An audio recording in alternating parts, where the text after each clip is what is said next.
Welcome back. I'm very pleased to say we're joined, I believe for the first time here at Secure Freedom Radio, by Mary Katharine Ham. You know her from her contributions to public debate at Hot Air blog and also as a political analyst for Fox News. She is also the author with Guy Benson of a terrific new book. It's entitled End of Discussion: How the Left's Outrage Industry Shuts Down Debate, Manipulates Voters, and Makes America Less Free and Fun.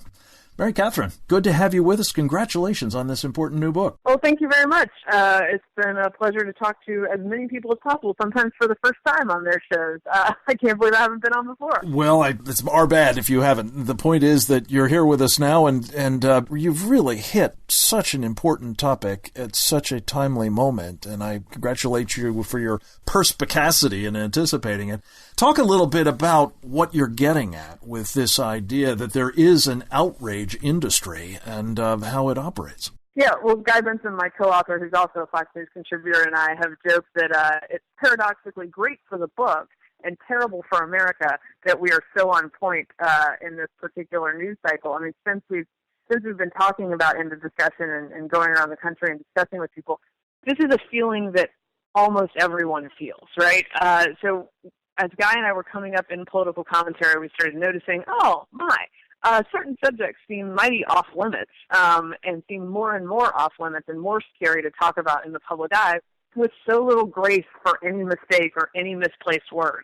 And it wasn't so much, it did bother me that it happened to us, but we're sort of public figures. We take some of the language policing on when we take this job. Like, I know Media Matters is always listening to me.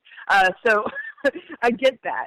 What bothered me even more was when it started trickling down to regular people who are now afraid to post something on their Facebook or Twitter because they're sort of plausibly public just by having a social media profile and can lose their jobs or become a national news story over something that they said about a news story. Mary Katharine Ham is our guest. She is, of course, a Fox News analyst and Hot Air blogger. She is the editor-at-large, in fact, of the Hot Air blog. She is also a mighty contributor to our public policy debates about all manner of things, and I think it's incredibly important that you're addressing this question of, are we now finding, as a result of the kind of pressure from what you describe as the left's outrage industry in your new book, End of Discussion, is a kind of self-censorship as well as, the pressure from those who adhere to this industry or at least conform to its dictates. How is that translating into pressure on, as you say, just regular folks as well as more visible political figures like yourself? Well, I think you see it all over the place. I mean, we've had several examples just since we've been promoting End of Discussion on the road. Unfortunately, these terrible stories about a Miami principal who posted an opinion about a news story on the McKinney pool party video, which went viral everywhere and was a huge national news story.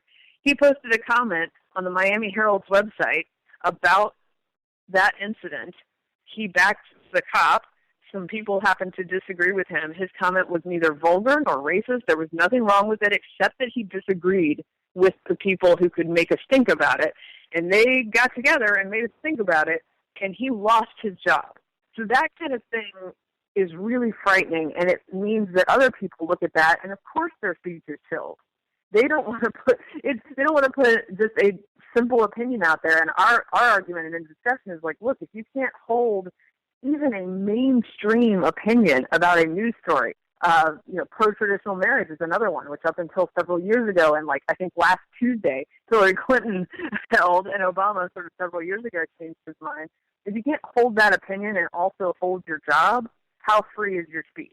Mary Katharine, I want to turn to something that has been very much on my mind, of course, and I was speaking with General Jerry Boykin about it a moment ago, and that is a kind of, red-green axis, it seems, that has been forged between, on the one hand, the left, and you've just described their operations fairly vigorously, but also the Islamists, people who you'd think wouldn't see eye to eye with the left on just about anything.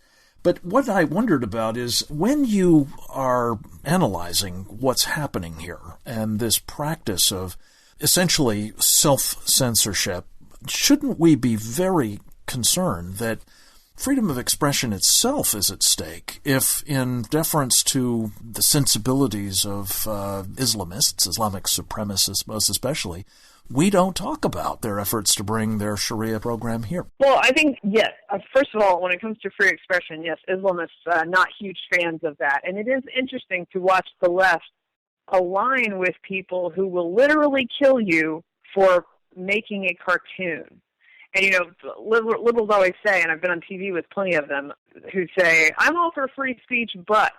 Well, there's no but behind I'm all for free speech. Like, even if the speech offends you, we are supposed to protect it. That's how this works. It is immaterial what you think of Pamela Geller's event once someone tries to kill her for drawing cartoons. And I've been so amazed and disheartened to see so many people cop out on that.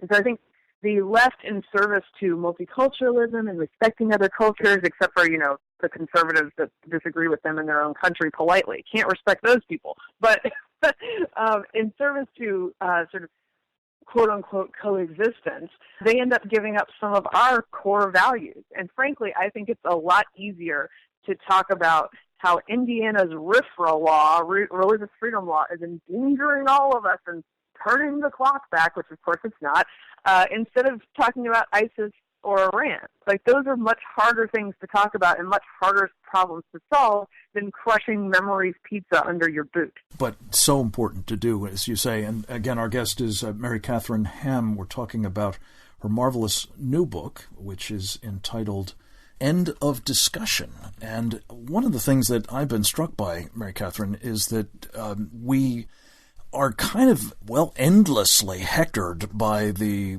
government at every turn, really, to respond when we see something anomalous that is dangerous, that could cost people their lives, notably an unattended package in an airport or bus station or something.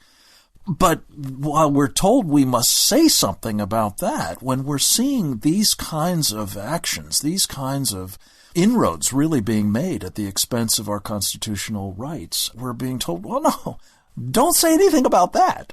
You've offered the admonition that, you don't want to gratuitously offend people, but you don't want to be cowed either. How do you recommend we walk that fine line? Yeah, a couple things we talk about in the discussion is, look, the number of people who are truly offended by whatever made-up thing everybody's being offended by today, and that's part of the problem, right, is that these rules are capricious. They change all the time, and something new is offensive every day. I'm pretty sure that someone raised a ruckus last night during the USA women's soccer game in which we took the World Cup about making World War II jokes about defeating Germany and Japan. It's like, lighten up. This is not offensive. The Holocaust was offensive. This is not offensive. And so the rules change all the time, but these people are making up being offended. Like, there's a handful of people who are pretending to be offended, and we should not be cowed by this tiny group. And we argue also in the discussion, look, if you're going to be cowed by these people who are on Twitter, social media activists, and a handful of those guys, of course you're going to be cowed by people with guns. Like, we're not going to be able to stand up for anything. And so it's sort of training wheels to be able to say to the social media activists, look, your concerns are noted, but I'm going to continue to tell my joke. I'm going to continue to draw my cartoon. I'm going to continue to have the art that I enjoy instead of listening to you neo-Puritans and your new rules.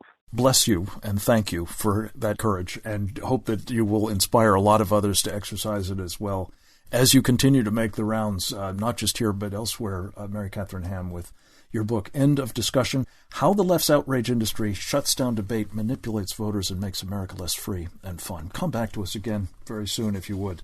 Next up, John Sitilides joins us. We'll talk about what's going on in Greece and more straight ahead.